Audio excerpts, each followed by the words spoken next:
اگر آپ ادبی دنیا کے کاموں کو پسند کرتے ہیں اور ہماری مدد کرنا چاہتے ہیں تو نیچے دی ہوئی اکاؤنٹ ڈیٹیلز کے ذریعے کر سکتے ہیں۔ شکریہ۔ آئزاک باشیوس سنگر کی کہانی تیسرا آدمی، انگریزی سے اردو ترجمہ راشد مفتی۔ باہر قیامت کی گرمی تھی لیکن کیفیٹیریا کی فضا خنک تھی۔ دن کے وقت 3 سے 5 بجے کے دوران یہاں تقریباً ساری میزیں خالی رہتی تھیں۔ میں نے دیوار کے قریب والی ایک میز منتخب کی اور ایپل کیک کے ساتھ کافی پیتے ہوئے ایک مسٹری میگزین کی ورق گردانی کرنے لگا۔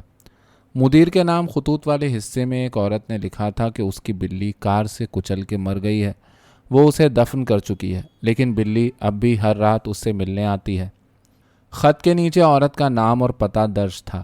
وہ ٹیکساس کے کسی گاؤں میں رہتی تھی۔ خط کی عبارت سے خلوص عیاں تھا اور اس کے سچ ہونے میں شک نہیں تھا، لیکن میں سوچنے لگا کیا واقعی نوری پیکر کا وجود ہے اور کیا جانور بھی نوری پیکر رکھتے ہیں؟ اگر ایسا ہے تو مجھے اپنے سارے فلسفے میں ترمیم کرنی پڑے گی۔ قبل اس کے کہ میں اتنے بڑے کام کا آغاز کرتا، میں کافی کا ایک اور کپ لینے کاؤنٹر پر گیا۔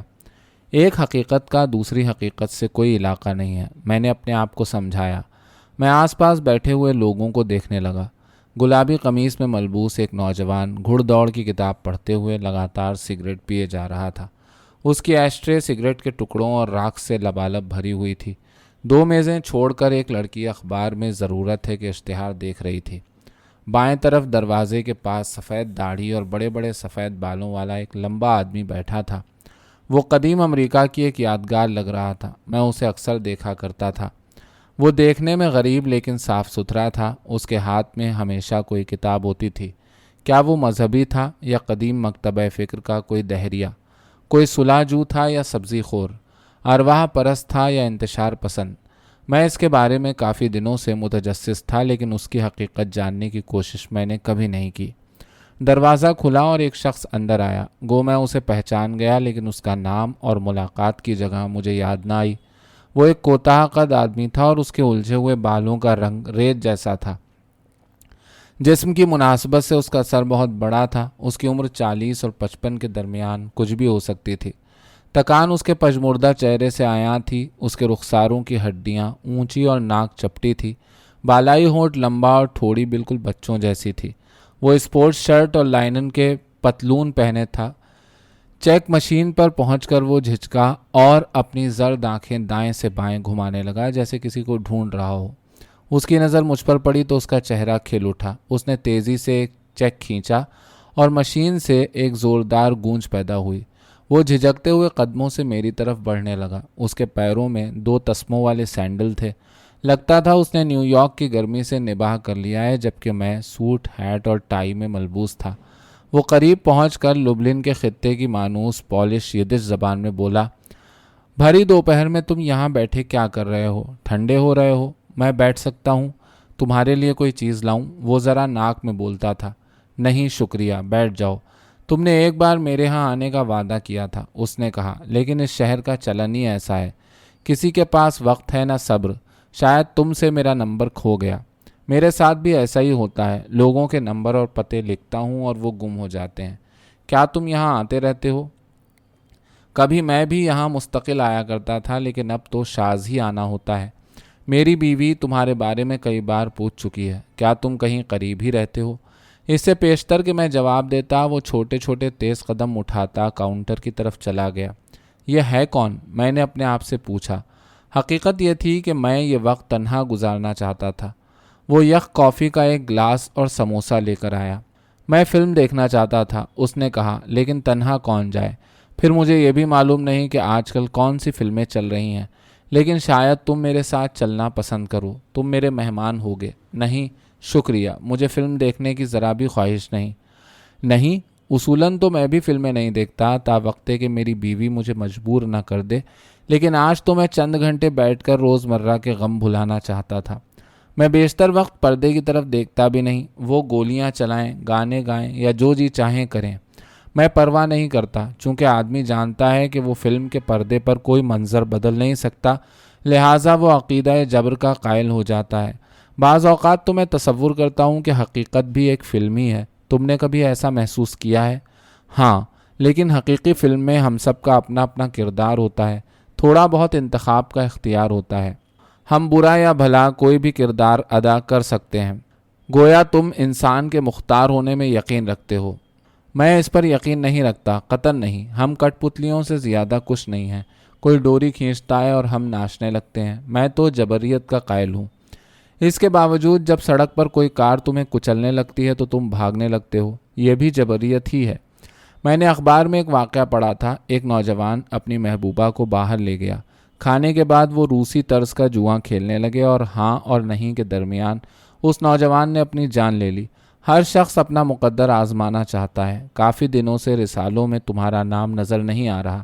میں نے کوئی چیز چھپوائی نہیں ہے، یہی وجہ ہے، اگر تم اسے وجہ کہہ سکو، جو میں لینڈ لارڈ بنا ہوں۔ میں نے سجے سجائے کمروں والی ایک عمارت خرید لی ہے اور اب وہی میری روزی کا ذریعہ ہے۔ کبھی زیادہ آمدنی ہو جاتی ہے اور کبھی کم، لیکن میں کسی مدیر کی رائے سننے سے بہرحال محفوظ ہوں۔ لیکن مجھے پیشگی کرایہ دیتے ہیں۔ کرایہ داروں میں ہر طرح کے لوگ ہوتے ہیں، چاہے کوئی قاتل ہو یا چور، دلال ہو یا اٹھائی گیر۔ جو بھی مجھے $5 دے دیتا ہے میں اسے چابی دیتا ہوں۔ آج مجھے اپنے لیے ایک کمرہ چند گھنٹے کو درکار تھا، لیکن کوئی خالی ہی نہ تھا، مشکل ہی سے خالی رہتا ہے۔ اس نے کافی کا ایک گھونٹ بھرا اور اپنی بھویں اٹھاتے ہوئے بولا، تم مجھے پہچانتے تو ہو؟ میں تمہیں جانتا ہوں، لیکن مجھے بہت افسوس ہے کہ تمہارا نام مجھے یاد نہیں ہے۔ مجھے بھولنے کا مرض ہے۔ میں فوراً ہی سمجھ گیا تھا۔ فنگر بین، زیلک فنگر بین، یہ میرا قلمی نام ہے۔ میرے اصل نام سے اب کوئی مجھے نہیں پکارتا۔ ہماری ملاقات کیفے رائل میں ہوئی تھی۔ یقیناً اب مجھے سب یاد آ گیا۔ میں نے کہا، تمہاری بیوی بے حد خوبصورت ہے، اس کا نام جینیا ہے۔ اچھا، تو تمہیں یاد آ گیا۔ میں چہرے اور واقعات اکثر بھول جاتا ہوں۔ میں نظمیں لکھا کرتا تھا اور چھپواتا بھی تھا، لیکن ان دنوں کسی کو شاعری سے دلچسپی نہیں۔ یہ غیر ضروری جنس تجارت ہے۔ اس کے باوجود آج بھی ایسے جذبات کا وجود ہے جنہیں صرف شاعری ہی زبان دے سکتی ہے۔ ذرا سانگ آف سانگز کا کسی اور صنف میں تصور تو کرو۔ لیکن اب یہ باتیں متروک ہیں۔ محبت موت کی طرح اٹل ہے، رقابت قبر کی طرح ظالم ہے، بلکہ اوتھیلو بھی۔ رقیب ہونا اور گلا گھونٹ کر کسی کو مار دینا اب اتنا بڑا کارنامہ نہیں ہے۔ حقیقی محبت معاف کر دینے کا نام ہے۔ مہذب انسان کو رقابت پر قابو پانا بھی سیکھنا ہے کہ یہی سب سے بڑا فن ہے۔ سگریٹ پیو گے؟ نہیں، پی لو۔ بعض اوقات سگریٹ معاون ثابت ہوتا ہے۔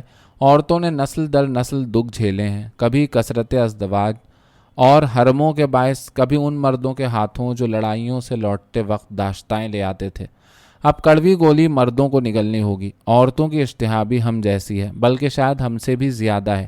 میری باتوں کی ہنسی مت اڑاؤ۔ معاشرے کے نچلے طبقے ان باتوں میں ہم سے کہیں آگے ہیں۔ گو میں نے سنا ہے کہ یورپیوں نے بھی اس سلسلے میں بعض بڑے اقدام کیے ہیں۔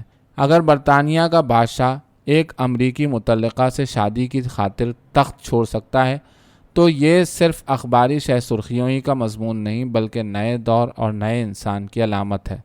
زیلک فنگر بین نے اپنی چھوٹی سی مٹھی میز پر رکھی۔ اس نے سموسہ چکھا اور پلیٹ کو پرے دھکیل دیا۔ اس نے پوچھا، تم فارغ ہو؟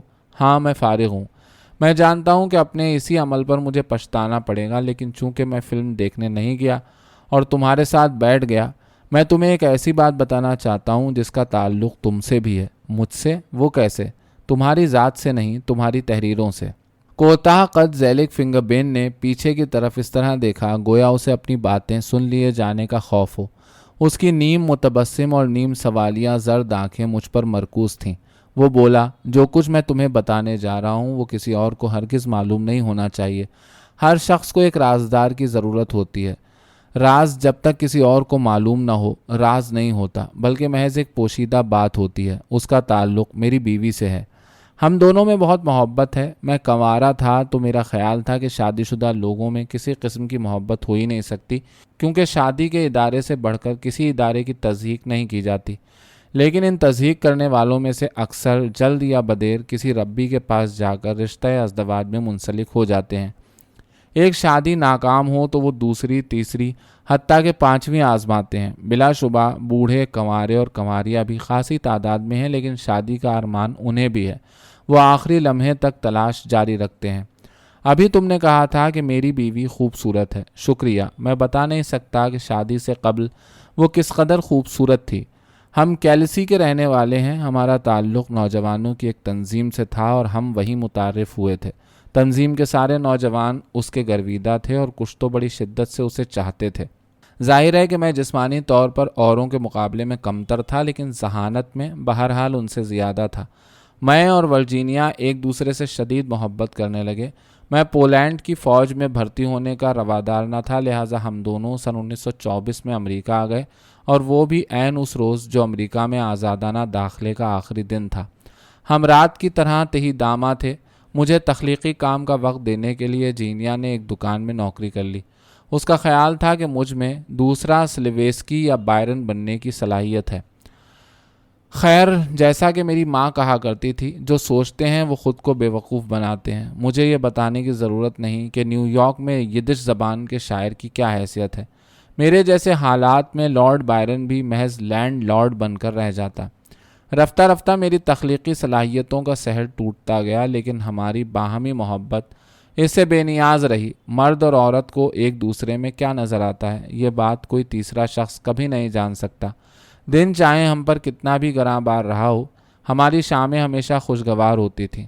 ہماری سکونت بروم اسٹریٹ پر ہو یا اوشن اونیو پر یا برفٹن بیچ پر، ہمارا گھر ہمیشہ روشن رہتا تھا.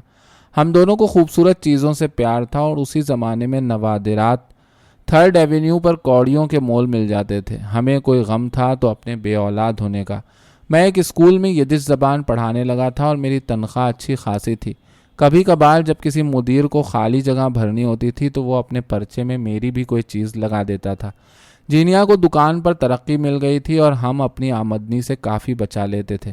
ہم گرمیاں کیٹسکلز کے ہوٹل میں گزارتے تھے. ہم سارے امریکہ میں گھومتے اور بعض اوقات تو یورپ بھی جاتے تھے.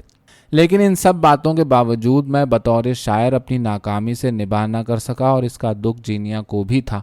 ہمارا ایک بڑا شوق مطالعہ تھا.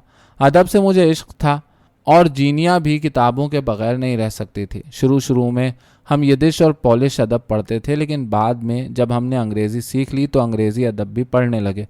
میں شیخی نہیں بگھار رہا، لیکن ہم دونوں کا ذوق بہت عمدہ ہے. تمہیں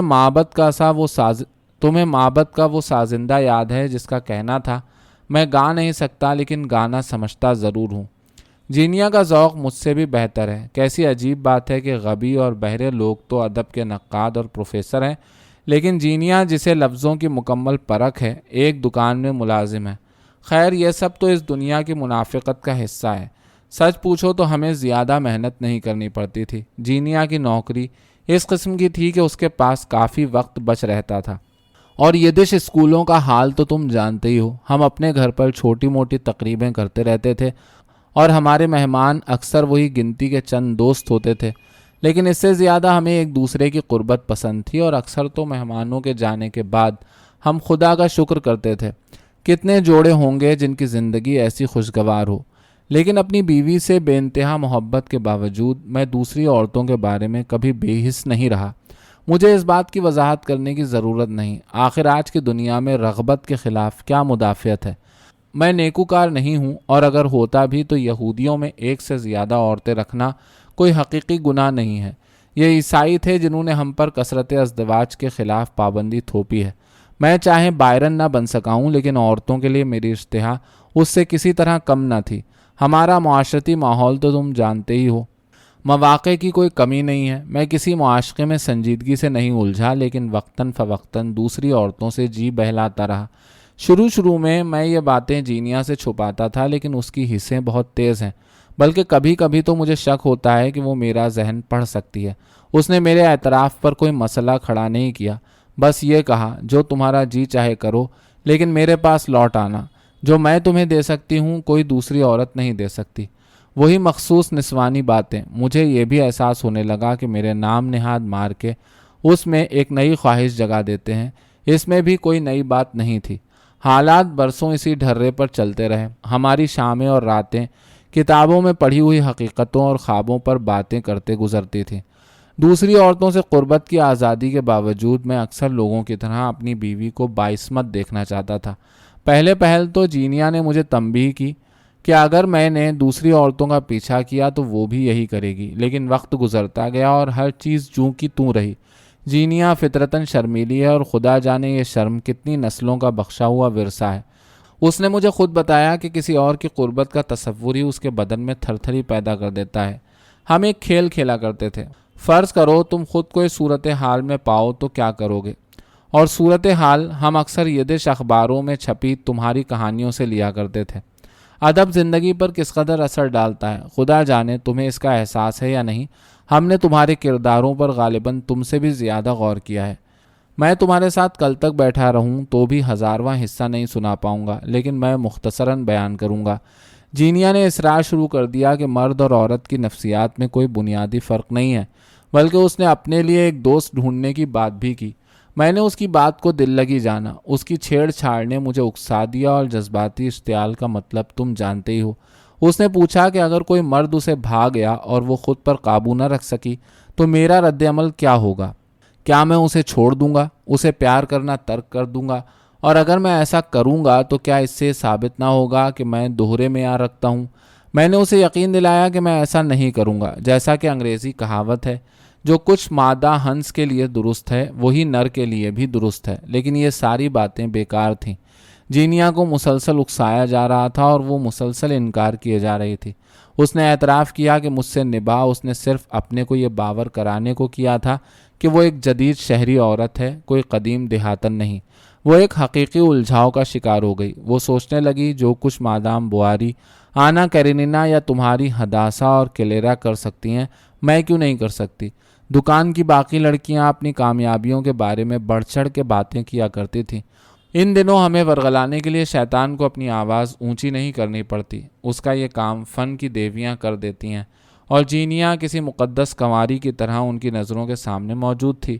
اس نے اپنے غیر ترقی یافتہ ہونے کا دکھڑا ڈاکٹروں اور ماہرین محبت کی اصطلاحی زبان میں رونا شروع کر دیا۔ ہنسو مت، جینیا نے اپنے لیے عاشق ڈھونڈنے میں مجھ سے مدد مانگی۔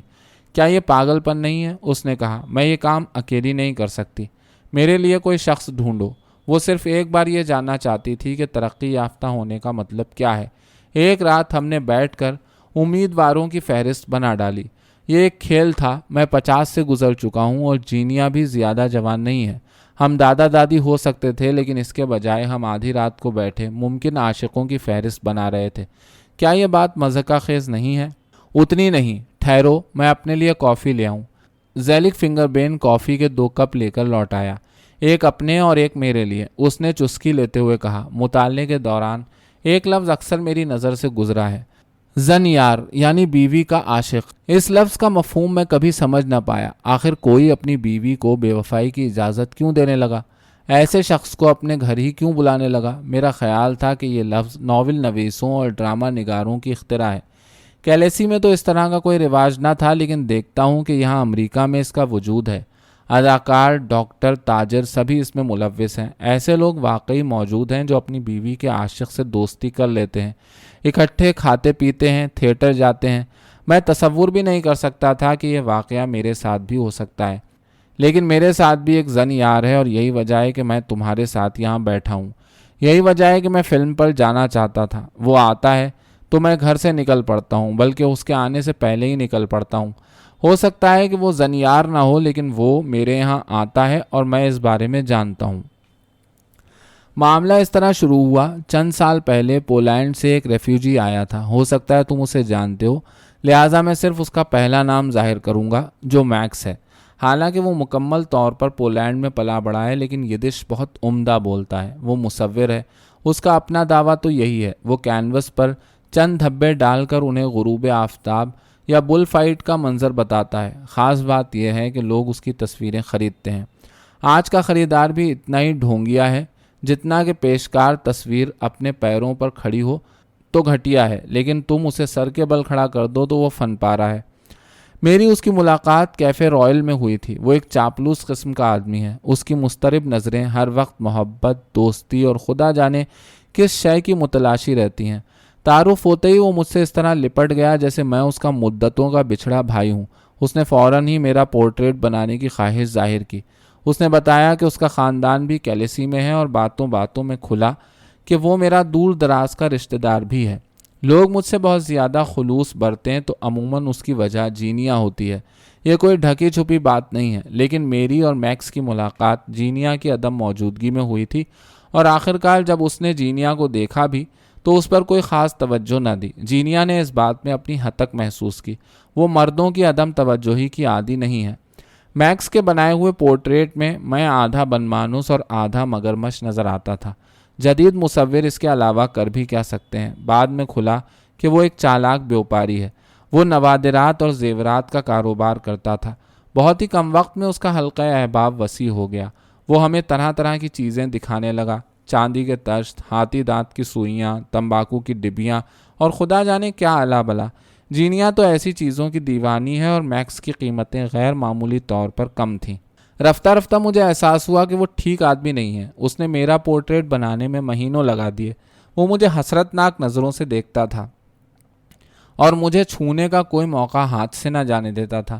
ایک دفعہ تو اس نے مجھے پیار کرنے کی بھی کوشش کی۔ میں دنگ رہ گیا۔ تھوڑی دیر بعد اس نے صاف لفظوں میں مجھے بتا دیا کہ اسے مجھ سے محبت ہے۔ اس بات سے میرا جی متلا گیا۔ میں نے اس سے کہا، میکس، اپنے آپ کو تماشا مت بناؤ، میں اس حماقت سے اتنا ہی دور ہوں جتنا زمین سے آسمان۔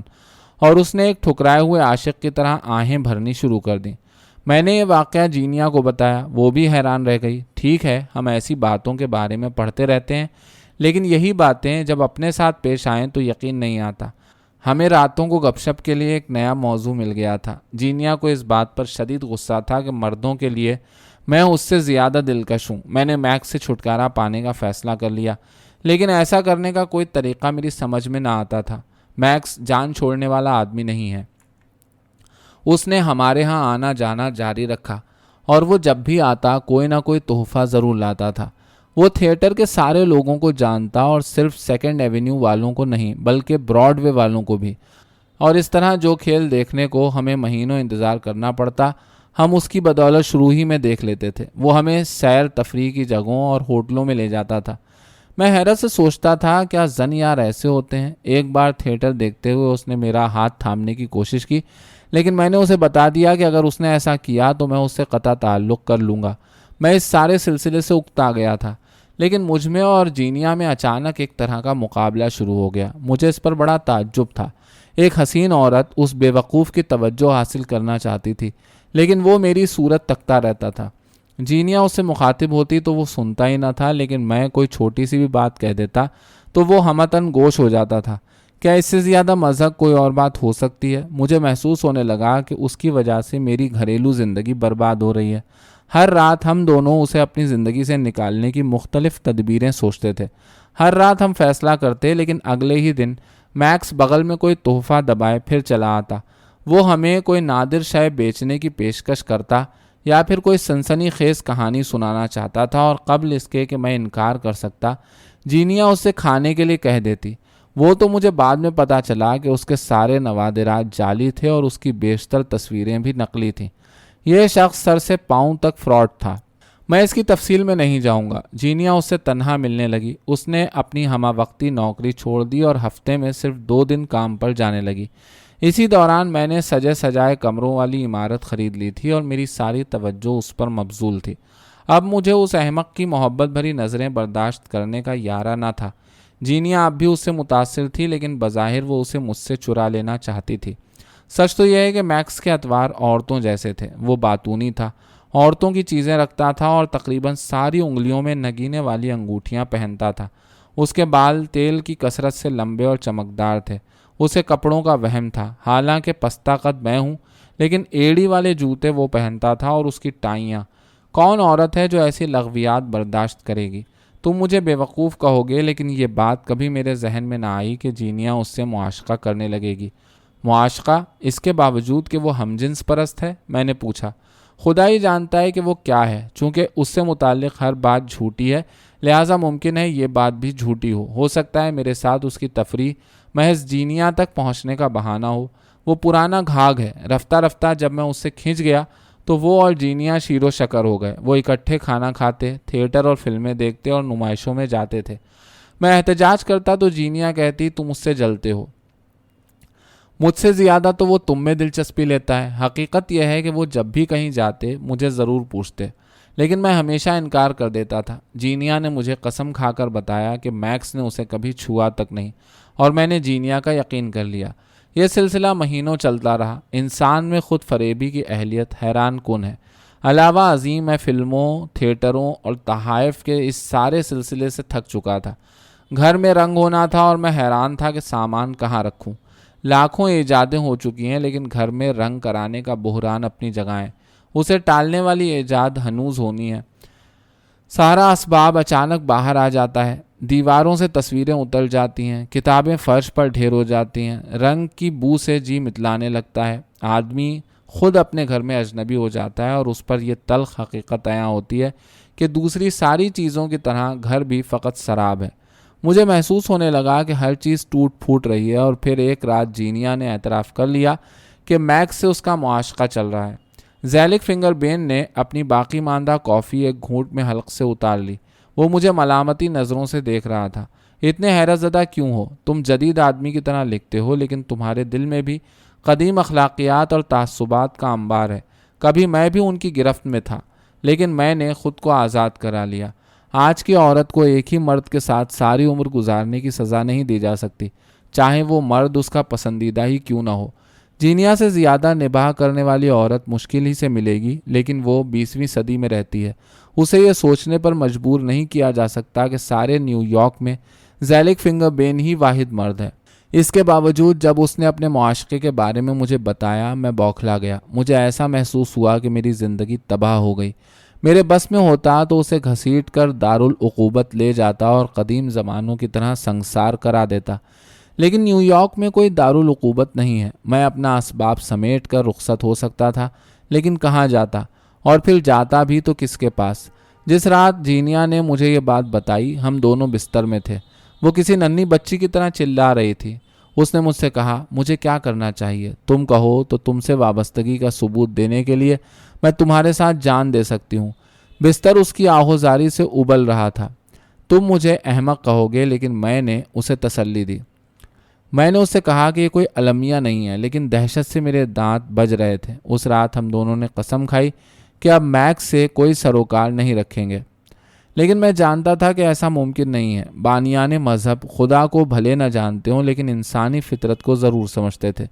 توریت میں لکھا ہے کہ ایک گناہ کے عقب میں کئی گناہ ہوتے ہیں۔ مروجہ راستے سے بس ایک قدم ہٹنے کی دیر ہے کہ ساری حدیں ٹوٹ جاتی ہیں۔ تم مذہب، شادی اور جنس کے بارے میں لکھتے ہو، آج کے انسان کے سارے الجھاؤ اور پیچیدگیاں سمجھتے ہو، لیکن تم بھی تنقید کے سوا کچھ نہیں کر سکتے، یقین کی طرف واپسی کا راستہ نہیں دکھا سکتے۔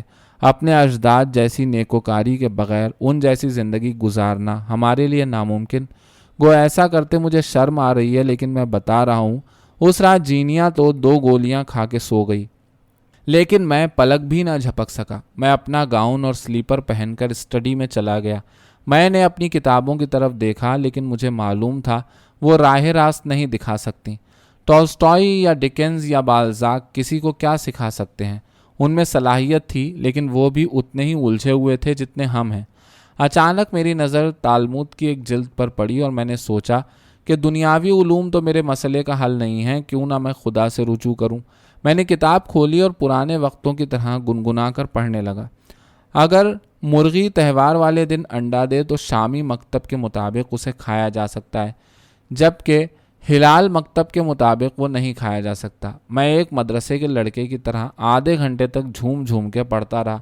شروع میں اس کا اثر یاد ماضی کی طرح شیریں تھا، لیکن جوں میں آگے بڑھتا گیا میری روح بوجھل ہوتی گئی۔ ان لفظوں میں معنی اسی وقت تک تھے جب تک پڑھنے والے کو ان کے الہامی ہونے کا یقین ہو۔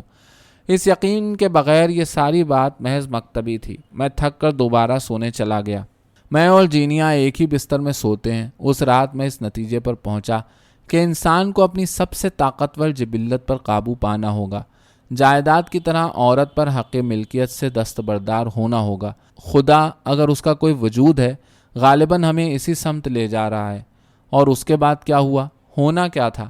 گو میں نے جینیا کو مجبور نہیں کیا تھا۔ اس نے از خود وعدہ کیا کہ وہ آئندہ میکس سے نہیں ملے گی، لیکن وہ اب بھی اس سے ملتی ہے۔ اس نے نوکری چھوڑ دی ہے، اب اسے نوکری کی ضرورت بھی کیا ہے؟ اور پھر میں دن رات اس کی نگرانی کرنے سے تو رہا۔ جینیا کی خطا ہو یا اپنی نام نہاد ثقافت، میں ہر بات سے تنگ آ گیا ہوں۔ براڈ وے دکھائے جانے والے کھیل اور پکاسو کی تصاویر بھی میرے لیے کشش کھو چکی ہیں۔ حد یہ ہے کہ مجھے اعلیٰ ادب سے بھی دلچسپی نہیں رہی۔ معاشرے کی طبقاتی دیواریں بھی بہت کمزور ہو گئی ہیں۔ منصف، وکیل اور قاتل سبھی ایک جیسے خیالات رکھتے ہیں، ایک سی کتابیں پڑھتے ہیں، ایک سے کلبوں میں جاتے ہیں، ایک سی گفتگو کرتے ہیں۔ ہم غاروں کے عہد میں لوٹ رہے ہیں۔ یہ اور بات کہ یہ غار ٹیلی فون، بجلی اور ٹی وی سے مزین ہے۔ میرا خیال تھا کہ میں جینیا کو اندر باہر سے جانتا ہوں، لیکن جب سے اس جعلساز نے میرے گھر پر دھاوا بولا ہے، مجھے اس میں نت نئی خصوصیات نظر آنے لگی ہیں۔ اور تو اور اس کی آواز بھی پہلے جیسی نہیں رہی۔ جہاں تک میکس کا سوال ہے، میں اس سے نفرت بھی نہیں کر سکتا، اور مجھے اس بات پر سخت حیرت ہے۔ مجھے نہیں معلوم کہ وہ حقیقت میں کون ہے، اور مجھے اس بات کی پرواہ بھی نہیں۔ میں تو بس یہ جانتا ہوں کہ وہ بھی وہی کچھ چاہتا ہے جو ہم سب چاہتے ہیں، یعنی دنیا سے ہمیشہ کے لیے جانے سے پہلے ہر امکانی مسرت۔ وہ ہم جنس پرست نہیں ہے، کون جانے وہ کیا ہے۔ غالباً ہم سب ہم جنس پرست ہیں۔ میں تمہیں خاص بات بتانا تو بھول گیا، جینیا ایک ماہر نفسیات کے پاس جانے لگی ہے۔ میکس اس کے پاس برسوں سے جا رہا ہے۔ وہ دونوں مجھے ایک کلب کا ممبر بنانا چاہتے تھے، لیکن میں اس کی نسبت تہوار والے انڈے پر غور کرنا بہتر سمجھتا ہوں۔ میں نے غور نہیں کیا تھا کہ کیفیٹیریا بھر چکا ہے۔ میں نے زیلک سے کہا، آؤ چلیں، ورنہ وہ ہمیں باہر پھینک دیں گے۔ ہم دونوں باہر براڈ وے پر آ گئے۔ گرمی مجھے بھٹی کی طرح جلائے دے رہی تھی۔ گو ابھی روشنی باقی تھی، لیکن نیون سائن چمکنے لگے تھے، اور اپنی شعلہ فشاں زبان میں پیپسی کولا، بانڈ سوپ، کیمل سگریٹ اور ریگلے چنگم کی لائی ہوئی مسرتوں کا اعلان کر رہے تھے۔ زمین دوز راستوں کے روشن دانوں سے ایک ناخوشگوار بو اٹھ رہی تھی۔ ایک سنیما گھر کے اوپر نیم اریاں عورت کا 4 منزلہ اونچا پوسٹر لٹک رہا تھا، جس پر چاروں طرف سے روشنیاں پڑ رہی تھیں۔ عورت کے بال بکھرے ہوئے تھے اور اس کی آنکھوں میں وحشت تھی۔ وہ اپنی ٹانگیں چوڑی کیے دونوں ہاتھوں میں پستول لیے کھڑی تھی۔ کمر کے گرد ایک جھالردار رومال نے اس کے مخصوص اعضاء کو چھپا رکھا تھا۔ اسے دیکھنے کو ایک خلقت جمع تھی۔ مرد اسے دیکھ دیکھ کر مذاق کر رہے تھے اور عورتیں منہ پر ہاتھ دھرے ہنس رہی تھیں۔ میں نے زیلک کی طرف دیکھا۔ کسی جدید تصویر کی طرح اس کا نصف چہرہ سبز اور باقی نصف سرخ تھا۔ وہ پوسٹر کو گھور رہا تھا۔ اس کے لب متحرک تھے اور اس کی ایک آنکھ میں ہنسی اور دوسری میں آنسو تھے۔ میں نے اس سے کہا، اگر خدا نہیں ہے تو کیوں نہ اسی کو خدا مان لیں۔ میری بات سن کے زیلک فنگر بین جیسے سحر سے نکل آیا۔ یہ جو وعدہ کر رہی ہے اسے پورا کر سکتی ہے۔